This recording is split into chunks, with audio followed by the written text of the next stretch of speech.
100 घंटे बाद परमाणु बम का होगा प्रहार।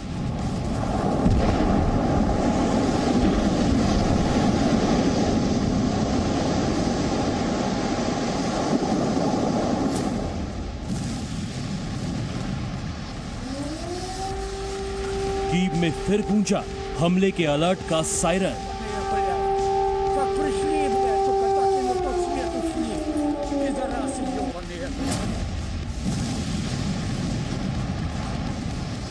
पुतिन ने न्यूक्लियर फोर्स को किया अलर्ट। Заранее уже хочу сказать, что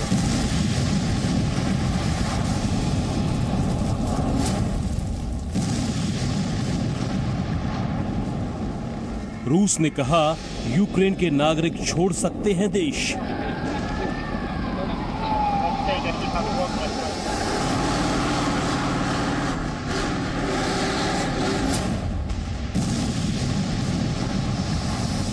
क्या पुतिन कर रहे हैं न्यूक्लियर युद्ध की तैयारी?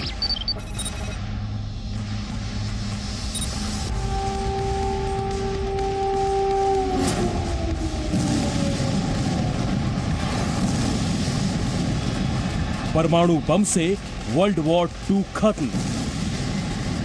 क्या तीसरा होगा शुरू?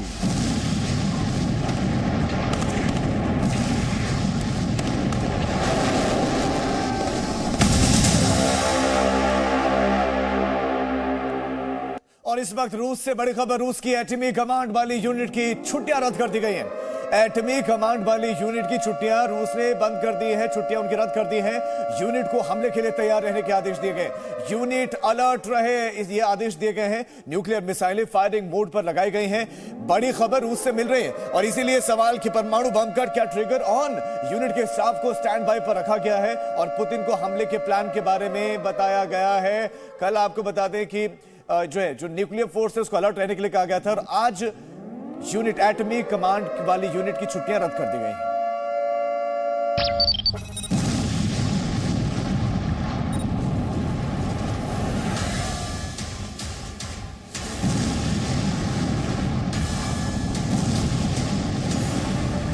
युद्ध के 100 घंटे पार होगा जबरदस्त प्रहार।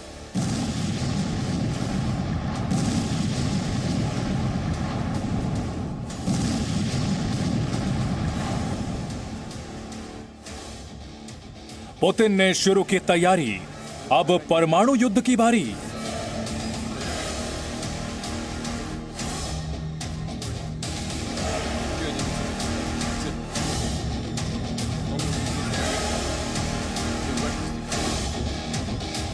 रूस की तैयारी से यूक्रेन परेशान, दुनिया हैरान।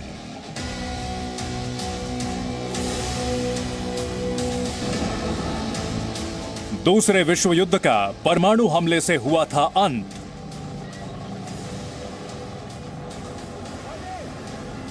जब जापान पर अमेरिका ने गिराए थे परमाणु बम। क्या तीसरे वर्ल्ड वॉर की होगी यूक्रेन में परमाणु बम के हमले के साथ शुरुआत?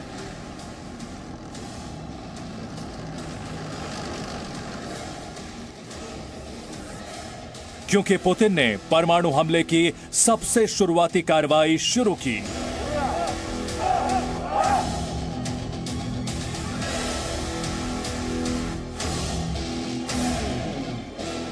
सुनने में डरावना है लेकिन सच है, क्योंकि रूसी राष्ट्रपति व्लादिमीर पुतिन ने रूस की डिटरेंस फोर्स को तैयार रहने का हुक्म दे दिया है।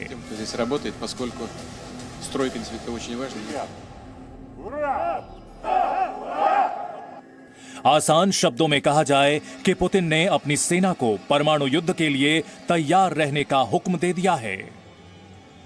हालांकि सुकून की केवल बात यह है कि अमेरिका ने अभी ऐसा कोई जवाबी कदम नहीं उठाया है।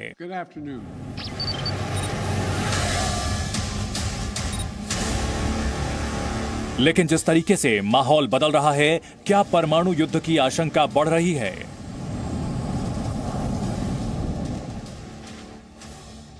क्योंकि अब बेलारूस ने बड़ा फैसला करते हुए अपने परमाणु स्टेटस पर संविधान में संशोधन कर दिया है। अब बेलारूस में परमाणु हथियारों की तैनाती हो सकती है, ऐसे में रूस की मदद कर रहा बेलारूस अपने देश में परमाणु हथियारों की तैनाती करवा सकता है।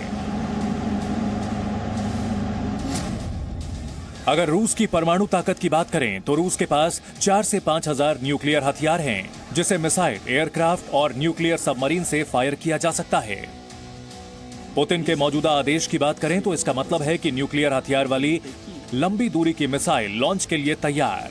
न्यूक्लियर हथियार के साथ न्यूक्लियर सबमरीन समुद्र में जाने के लिए तैयार और फाइटर जेट्स में न्यूक्लियर हथियार वाली मिसाइलें लगा दी गई हैं। रूस की न्यूक्लियर हथियारों की नीति के मुताबिक उसका न्यूक्लियर हमला अंतिम विकल्प होगा और इसका आदेश सीधे राष्ट्रपति पुतिन ही देंगे। अब आपको अमेरिका की न्यूक्लियर हमले की तैयारी के बारे में बताते हैं। अमेरिका न्यूक्लियर हमले की तैयारी के लिए डिफेंस रेडी कंडीशन यानी डेफकॉन का इस्तेमाल करती है। इसमें कुल 5 लेवल होते हैं। लेवल 5 का मतलब है न्यूक्लियर हमले की तैयारी करना। लेवल 4 का मतलब है तैयारी सामान्य से ज्यादा हो। लेवल 3 का अर्थ है कि एयरफोर्स 15 मिनट में हमले के लिए तैयार है। लेवल 2 का अर्थ है कि थलसेना 6 घंटे के अंदर बड़ी कार्रवाई के लिए तैयार है। और डेफकॉन लेवल 1 का अर्थ है कि न्यूक्लियर युद्ध या तो शुरू होने वाला है या शुरू हो चुका है। डेफकॉन 1 के लेवल पर अमेरिका की हर फोर्स तुरंत जवाबी न्यूक्लियर कार्रवाई के लिए तैयार हो जाती है। अमेरिका ने आज तक केवल एक बार 1962 में क्यूबा मिसाइल संकट के दौरान लेवल 2 तक की तैयारी की थी। लेकिन अगर रूस की बात करें तो उसने जिस तरीके से न्यूक्लियर हथियारों को लेकर सबसे पहले तैयारी शुरू कर दी है, उससे अमेरिका सहित पूरी दुनिया का परेशान होना लाजमी है। कृष्ण मोहन मिश्रा के साथ bureau report. Presenting B News app available on Google Play and App Store. Download it now.